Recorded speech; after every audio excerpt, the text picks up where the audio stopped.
అందరు ఎలా ఉన్నారు? నేనైతే చాలా బాగున్నాను. మీరు కూడా బాగున్నారని నేను అనుకుంటున్నాను. నా వీడియో అయితే ఎవరైతే ఫస్ట్ టైం నా ఛానల్ని విజిట్ చేశారో వాళ్ళు ఖచ్చితంగా సబ్స్క్రైబ్ చేసేసేయండి. పక్కన బెల్ ఐకాన్ ఉంటుంది, అదైతే క్లిక్ చేస్తే నేను ఎప్పుడు కొత్త వీడియోస్ పెడతానో అవి మీకు నోటిఫికేషన్ వస్తుంది, మీరు చూడొచ్చు. బనారస్లో ఏమేమి జరుగుతుంది అవన్నీ మీకు చూపిస్తానమాట. ఇప్పుడైతే నేను ప్రెసెంట్గా అయితే ఘాట్కి వెళ్తున్నాను. ఎందుకు అంటే మసాన్ హోలీ అయితే జరిగింది, అది నేనైతే చూడలేదు. కాకపోతే ఈవినింగ్ టైంలో అక్కడ ఎలా ఉంది, ఇంకా జరుగుతుందా లేదా అనేది అయితే నేను చూస్తాను. చూడడానికి అయితే వెళ్తున్నాను.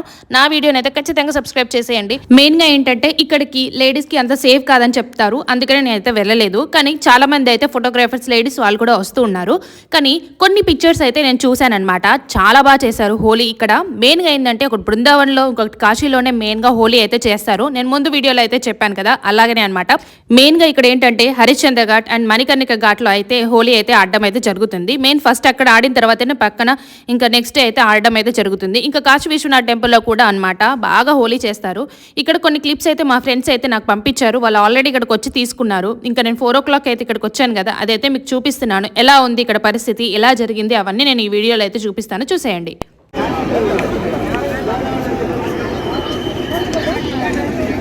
ఇదైతే మణికర్ణిక ఘాట్ అనమాట. హరిశ్చంద్ర ఘాట్కి తర్వాత మణికర్ణిక ఘాట్ అయితే ఉంటుంది. ఇక్కడైతే చాలా మంది వచ్చారు. ఇక్కడ చూసారా ఎంత మంది క్రౌడ్ ఉందో.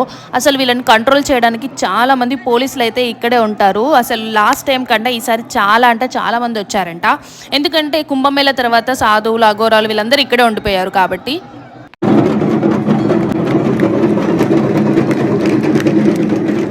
హోలీ అనేది మన తెలుగు సంప్రదాయాల్లో రంగుల పండుగ. ఇదేంటంటే పాల్గొన మాసంలో అయితే వస్తుంది. ఈ హోలీ పండుగ మనం రంగులతో సెలబ్రేట్ చేసుకుంటాం. బట్ వారణాసిలో హరిశ్చంద్ర ఘాట్ అండ్ మణికర్ణిక ఘాట్లో అయితే చితి భస్మంతో అయితే హోలీ ఆడడం అయితే జరుగుతుంది. అది ఏంటంటే మెయిన్గా అఘోరాలతో సాధువులు వాళ్ళు ఫస్ట్ శివుని యొక్క భజన చేసి ఆటపాటలతో అయితే హోలీని అయితే స్టార్ట్ చేస్తారనమాట.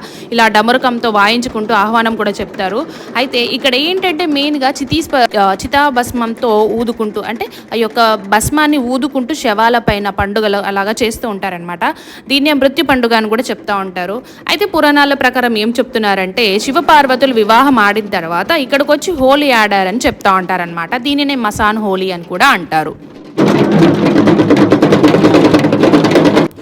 ఇక ఈ మసాన్ పండుగ వేళ కాశీలో చితిబూడిదను ఉపయోగించడం ద్వారా జీవితంలోని అస్థిరత అలాగే జీవితంలో ఒక వ్యక్తి ఉనికిని తెలియజేస్తుందని చెప్తున్నారు.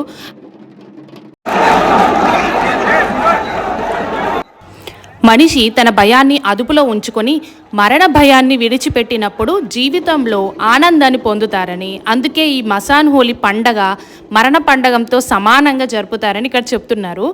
అహం దురాశ ఉన్నప్పటికీ కూడా వారి జీవితంలో బూడిదగా మారి ముగుస్తుందని ఈ మసాన్ హోలీ చేస్తారంట. చివరికి మనిషికి మిగిలేది బూడిదని మాత్రమే అని ఇక్కడ వీళ్ళందరూ చెప్తా ఉన్నారు.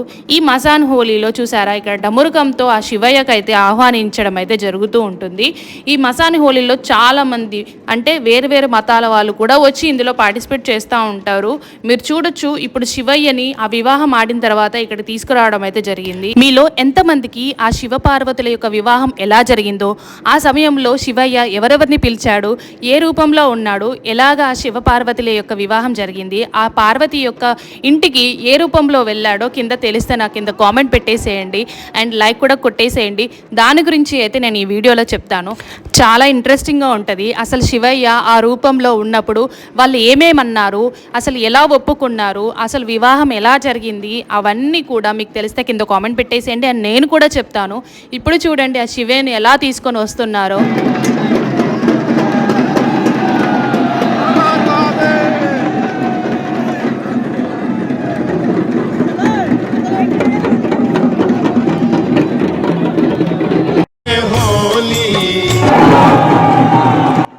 చూసారా ఇక్కడ ఎంతమంది జనాలు వచ్చి ఉన్నారో.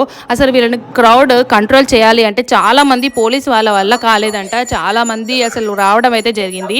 ఇదేనండి కాశీలో ఉన్న శ్మశాన వాటికలో ఇదొక టెంపుల్ అనమాట. ఇక్కడ చాలామంది సాధువులు వాళ్ళందరూ వచ్చి పూజలు చేస్తూ ఉంటారు. ఇదేమో హరిశ్చంద్ర ఘాట్. ఇక్కడ వీళ్ళు ఫారినర్స్ అనమాట, వీళ్ళు వైఫ్ అండ్ హస్బెండ్. అది చూడడానికి అయితే వీళ్ళు వెళ్తున్నారు. చాలామంది అయితే స్పెషల్గా ఈ హోలీ కోసం అనేది ఇక్కడికి వచ్చారు. ఇక్కడ మన తెలుగు వాళ్ళు అయితే చూడండి పూజలు కూడా చేస్తూ ఉన్నారు. ఓం నమః శివాయ ఓం నమః శివాయ ఓం నమః శివాయ ఓం నమః శివాయ ఈ హోలీ రోజు ప్రతి ఒక్క ఘాట్లోనూ ఆ శివయ్యను స్మరిస్తానే ఉంటారనమాట. ఓం నమ శివాయ అని, హరహర మహాదేవ్ అని చెప్తూనే ఉంటారనమాట. అంత బాగుంటుంది. ఇంకా ఈ ఘాట్ పక్కన శ్రీ కేదారేశ్వర్ నిలయం అని ఒక టెంపుల్ అనేది అయితే ఉంటుందన్నమాట. కేదార్ ఘాట్ దగ్గరే ఉంటుంది. చాలా బాగుంటుంది. ఈ ఘాట్ పక్కన ఈ టెంపుల్ లోపల అనమాట ఇదే రోజు ఆ లింగంకి అయితే ఈ రంగులు వేసి హోలీ అయితే చేయడం అయితే జరిగింది. చాలా బాగా చేశారనమాట. మేమైతే ఈవినింగ్లో వెళ్ళాము. మార్నింగ్ అయితే అది జరిగిపోయింది.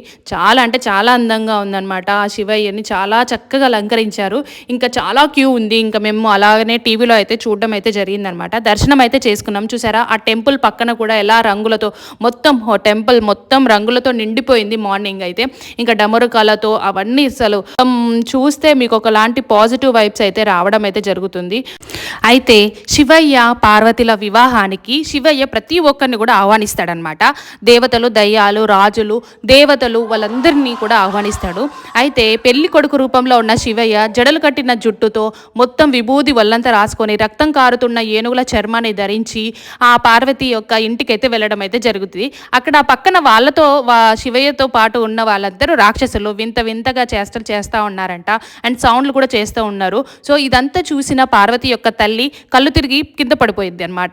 ఇతన్నా నువ్వు పెళ్లి చేసుకున్నది, ఇతనింటిగా నువ్వు వెళ్ళేది, అసలు ఇతను ఎక్కడ ఉంటాడో కూడా మీకు తెలియదు కదా అనేసి అడుగుతూ ఉంటే ఆ పార్వతి శివయ్య దగ్గరకు వెళ్ళి, మీరు ఇలా ఉండడంలో నాకు ఎటువంటి అభ్యంతరము లేదు, మీరు ఎలా ఉన్నా పర్లేదు, నాకు కావాల్సింది మీరు, కానీ మా అమ్మ కోసం కొంచెం ప్రశాంతమైన రూపాన్ని ధరించండి అంటే సరే అనేసి ఒక అందమైన రూపాన్ని ధరించి చక్కగా అలంకరించుకొని వస్తాడా శివయ్య. అప్పుడు వాళ్ళిద్దరికి సుందరమూర్తిగా ఉన్నాడు అనేసి అప్పుడు వాళ్ళిద్దరికి ఈ కళ్యాణానికి ముందు పార్వతీదేవి యొక్క తండ్రి శివుడిని అంగీకరించాడనమాట. దానికి పక్కనే ఉన్న నారదుడు ఇలాగా అతన్ని పిలిపించి టంగ్ టంగ్ మని తన యొక్క వీరను అయితే మ్రోగించడం అయితే టంగ్ అనగా అంటే నాదము, ప్రకంపనము. నాదమునిచ్చే ఆయనే ఆవిర్భవించాడు. తల్లిదండ్రులు, తాత ముత్తాతలు, వంశ వృక్షులు అతనికి ఎవరూ లేరు. ఇతను ఒక స్వయంగానే సృష్టించుకున్నాడు. పూర్వోత్తరాలు అంటూ అతనికి ఏమీ లేదు. అతను ఒక అస్తిత్వం మాత్రమే అని చేయించడం అయితే జరిగిందనమాట. ఇంకా ఇలాగా ఆ శివపార్వతుల యొక్క వివాహం జరిగిన తర్వాత ఆ కాశీకి అయితే తీసుకురావడం అయితే జరిగింది. అప్పుడు రంగుబరి ఏకాదశి రోజున తీసుకొచ్చారు. సో రంగుబరి ఏకాదశి హోలీ అయితే జరిగిద్ది అనమాట. ఇదంతా చూసిన రాక్షసులు, పిశాచులు వాళ్ళందరూ కూడా మాతో పాటుగా కూడా మీరు హోలీ జరపాలి, మీరు మాతో పాటు హోలీ ఆడాలి రండి అంటే అప్పుడు వాళ్ళ కోరిక మేరకు ఆ శివ పార్వతులు ఇద్దరు కలిసి శ్మశాన వాటికకి వెళ్ళి ఆ బూడిదతో హోలీ అయితే ఆడడం అయితే జరిగింది. నాకు తెలిసినంత వరకు అయితే ఈ స్టోరీ ఇదేనండి. మీకు ఇంకేమైనా తెలుసు అంటే కింద కామెంట్ పెట్టేసేయండి. ఇంకా రేపు ఇక్కడ చూసారా హోలికా దహన్ అయితే చేస్తారనమాట. హోలీకి ముందు రోజు చేస్తారు. దీని గురించి మీకు తెలుసుంటే కింద కామెంట్ అయితే పెట్టేసేయండి. ఇలాంటివి చాలా చూపిస్తాను. ఇంకా దారిలో వెళ్తా ఉంటే ఇక్కడ స్ట్రీట్ ఫుడ్ అయితే నేను తిన్నానమాట. ఒక ప్లేట్ వచ్చేసరికి పానీపూరి తీసుకుని తిన్నాను. ఇంకా ముందుగా అలాగా నడుచుకుంటూ వెళ్తూ ఉంటే మన తెలుగు వంటలు వడ, దోశ, ఇడ్లీ అవి కూడా కనిపించాయి. అవి కూడా 2 ప్లేట్లు అయితే తిన్నానమాట. ఇక్కడ చాలా బాగుంటుంది. మనంత టేస్ట్ రాదు కానీ బాగుంటుంది, తినొచ్చు అనమాట. ఇది చూడండి ఇలా నిలబడి ఇంకా వీడియోస్ తీసుకుంటూ నేను తింటా ఉన్నానమాట. ఇంకా అలా కొద్దిగా వెళ్తే వీధికి కూడా మనము ఆ రోజు చూడొచ్చు అనమాట. హోలికా దహన్ అయితే చేయడం అయితే జరిగింది. హోలికా దహన్ అసలు ఎందుకు చేస్తారు అంటే హిరణ్యకశిపుడి యొక్క చెల్లి హోలిక తన మేనకొడుకు అంటే ప్రహ్లాదుడు అనమాట. అతను విష్ణువు యొక్క భక్తుడు అనమాట. సో హోలిక అనే ఆవిడ రాక్షసురాలు. సో చెడుపై మంచి గెలిచింది అనమాట అని. ఎందుకంటే వాళ్ళిద్దరూ మంటలో కూర్చున్నప్పుడు ఆ ప్రహ్లాదుడిని నాశనం చేద్దాము అని కూర్చోబెట్టిద్ది అనమాట మాయమాటలు చెప్పి. అప్పుడు ఆ హోలిక అనే ఆవిడ రాక్షసురాలు దహనం అయిపోయిద్ది. ఆ ప్రహ్లాదుడు విష్ణువు యొక్క భక్తుడు కాబట్టి అతను సేఫ్ అయిపోతాడనమాట. అది ఇందుకు మీనింగ్ అనమాట. అందుకే హోలీ అనే పండుగ చెడుపై మంచి గెలిచింది అని చెప్తారు. ఇక్కడ ఈ వారణాసిలో ప్రతి గల్లీకి మనము ఇది పెడతారు, చూడొచ్చు. చాలా చక్కగా చేస్తారు. వాళ్ళ ఇంట్లో పాత వస్తువులు ఏ ఉన్నా సరే తీసుకొచ్చి ఇక్కడ పెడతారనమాట. మెయిన్గా అయితే ఈ ఆవు పిడకలతో ఆ పిడకల్ని మొత్తం అమర్చి ఆ పైన ఇలాగా హోలిక తన యొక్క విగ్రహాన్ని అయితే పెట్టడం అయితే జరిగింది. ఇంకా ప్రతి ఒక్కరు ఆ మిడ్ నైట్లో వచ్చి కొద్దిగా కొబ్బరికాయ, కుంకుమ, పసుపు అవన్నీ చల్లి అవి సమర్పించి వాళ్ళ యొక్క పాత వస్తువులు ఏమైనా ఉన్నా కూడా తీసుకొచ్చి అక్కడ వేయడం అయితే జరిగింది అనమాట. అయితే ఈ ముహూర్తం అనేది ఎప్పుడు ఇచ్చారు అంటే 11 to 12 o'clock అయితే ఇలా వచ్చారనమాట. ఇంకా నాకు అంతగా ఓపిక లేదు, అప్పటికి డ్యూటీ చేసి వచ్చాను కాబట్టి ఇంకా మామూలుగా అయితే ఈ ఫొటోస్ వీడియోస్ అయితే నేను షూట్ చేసుకున్నాను. చూడండి చిన్న చిన్న పిల్లలు కూడా వచ్చేసి వాళ్ళ ఇంట్లో ఉన్న పాత వస్తువులు అవన్నీ తీసుకొచ్చి అయితే ఇక్కడ వేయడం అయితే జరుగుతుంది. ఇంకా కొబ్బరికాయ, పసుపు, కుంకుమ కూడా సమర్పించారనమాట. ఇంకా నేనైతే కొన్ని కలర్స్ అయితే తీసుకోవడం జరిగింది. మామూలుగా 15 రూపీస్కి కొద్దిగా 250 grams అట్లా ఏమో ఇచ్చారు. ఇంకా ఒక 4-5 అయితే కలర్స్ అయితే తీసుకొని అయితే వచ్చాను. రేపు హోలీ కదా ఆడుకుందాము అనేసి. ఇంకా నా హోలీ అయితే ఎలా జరిగిందో కొద్దిగా క్లిప్స్ పెడతాను. ఇంకా మా ఇంట్లో అయితే చాలా రచ్చ అయితే జరిగిందనమాట. ఒక 30 మంది కంటే ఎక్కువ మంది వచ్చారు ఇంటికి కలర్స్ పూయడానికి. ఇంకా వారణాసిలో అయితే హోలీ ఇంత బాగా చేస్తారనమాట.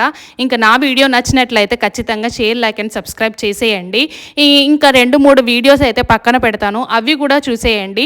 మణికర్ణిక ఘాట్లో ఎలా ఉంటుంది అండ్ అఘోరాస్ వచ్చారు, అవి కూడా చూడొచ్చు మీరు. పక్కన అయితే వీడియోస్ పెడతాను, అవి కూడా చూసేసి నా వీడియోని అయితే సబ్స్క్రైబ్ చేసి కామెంట్ లైక్ కొట్టేయండి. ఉంటానండి, బాయ్.